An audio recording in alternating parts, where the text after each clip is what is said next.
My biggest regret was probably spending all my money in coffees. Probably like the 50 coffees before lectures. Coffee, probably. I bought like 3 folders and like notebooks and just never touched them. I bought a BMW. It's been the bane of my existence this last year. Don't spend so much money on drink. £10,000. Like all the clothes I get, trying to like look cute. I have a full tracksuit and bottoms of a Kim Jong-un printout. I went and bought all the textbooks, which added up to about £120.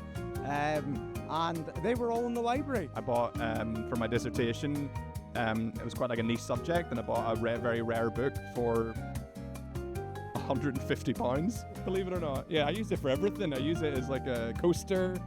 I use it as a step. A bicycle, because I never got a bike pump for it, and both tyres went flat in the first week and I never used it again. About 10 tons of Monster a day, probably every day. We didn't have any money to buy anything during our course. I had more money on paper cut than I did in my bank account at some point. Shopping Lidl, yeah, definitely shopping Lidl. Just don't buy as much Deliveroo. Cook for yourself a bit more. Drink a few less pints.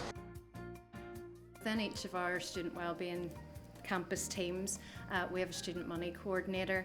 We also provide advice on money management and budgeting. The main thing that all students need to consider ahead of starting the new academic year is planning out your budget.